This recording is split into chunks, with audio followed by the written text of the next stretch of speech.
오늘 묵상 말의 품격. 마태복음 12장 31절로 37절 말씀. 성경에는 입술의 열매라는 멋진 표현이 있습니다. 구약 성경 호세아와 히브리서에서 이 아름다운 표현을 만날 수 있는데요. 그 말씀을 차례차례 읽어보겠습니다. 너는 말씀을 가지고 여호와께로 돌아와서 아뢰기를 모든 불의를 제거하시고 선한 발을 받으소서. 우리가 수송아지를 대신하여 입술의 열매를 주께 드리리이다. 개역 개정 호세아 14장 2절 말씀. 그러니 우리는 예수로 말미암아 끊임없이 하나님께 찬미의 제사를 드립시다.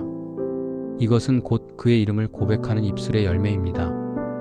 세번역 히브리서 13장 15절 말씀. 호세아서와 히브리서를 비교하고 대조하면서 읽어보니 입술의 열매는 찬양이라는 것을 알 수 있습니다.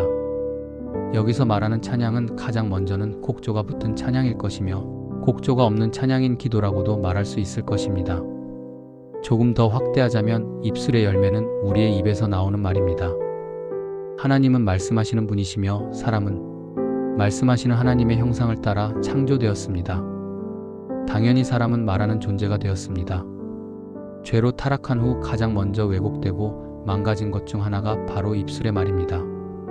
아담을 보십시오. 타락하기 전 아담은 하나님이 만드신 하와를 보고 내 뼈 중에 뼈여 살 중에 살이라고 노래했습니다.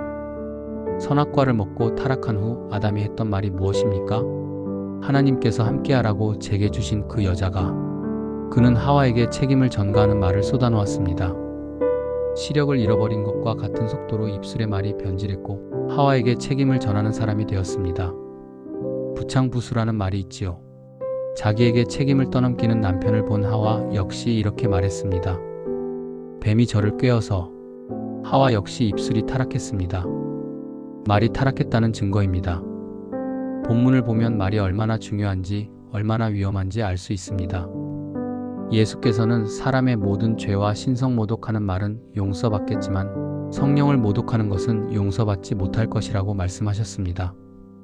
또한 누구든지 인자를 욕하는 사람은 용서받겠지만 성령을 모독하는 사람은 이 세대와 오는 세대에서도 용서받지 못할 것이라고 말씀하셨습니다. 충격적인 가르침은 여기서 끝나지 않습니다.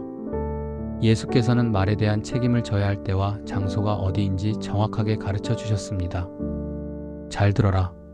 심판날이 오면 자기가 짓거린 터무니없는 말을 낱낱이 해명해야 될 것이다. 내가 한 말에 따라서 너는 옳은 사람으로 인정받게도 되고 죄인으로 판결받게도 될 것이다. 공동번역 마태복음 12장 36절로 37절 말씀. 함부로 내뱉은 말에 대한 책임은 최종 심판날에 판결 날 것이라고 말씀하셨습니다. 예수께서 가르치신 이 말씀의 중심에 있는 것이 바로 말입니다. 바리새인들은 귀신 들려 눈 멀고 말 못하는 사람을 고쳐주신 예수를 비난했습니다. 이는 단지 예수를 비난한 것이 아니라 성령을 비난한 것과 같습니다.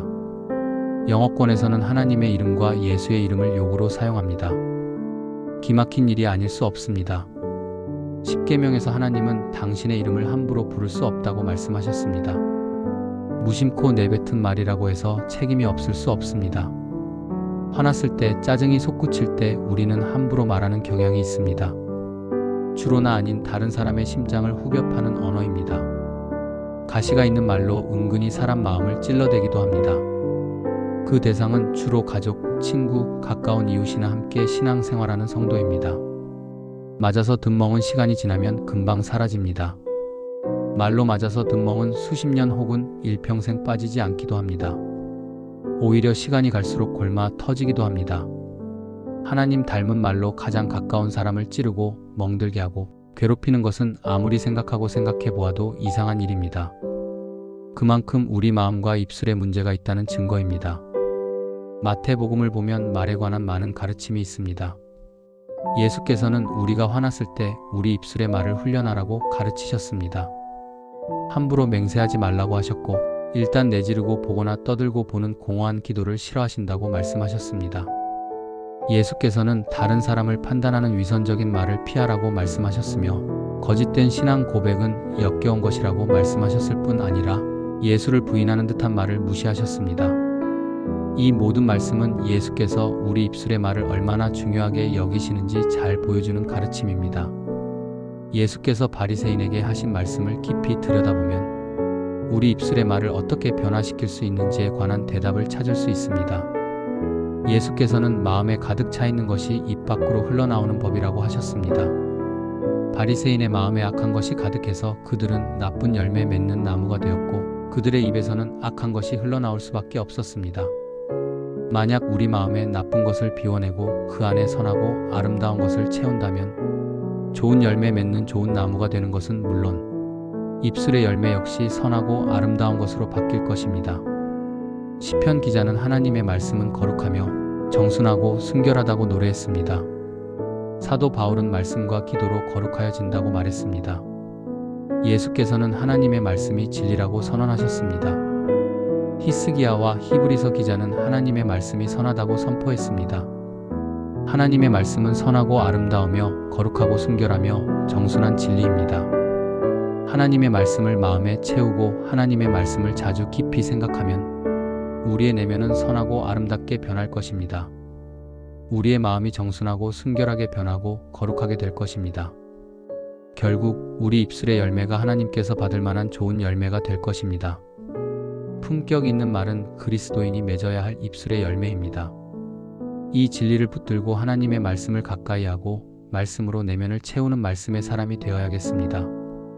아멘. 오늘 기도. 하나, 입술의 열매로 하나님을 기쁘시게 하는 성도로 성숙하게 하소서. 둘, 거친 말과 가시 돋친 말로 상처를 주고받은 것을 회개하며 언어에 신중한 사람으로 성숙하여서 선한 말로 사람을 살리는 성도로 살아가게 하소서. 셋, 하나님의 말씀을 읽고 묵상하고 내면에 차곡차곡 쌓을 때 좋은 열매 맺는 좋은 나무로 변하는 것을 알고 날마다 말씀을 가까이 하고 말씀에 이끌리면서 품격 있는 말의 소유자로 살아가게 하소서. 감사합니다.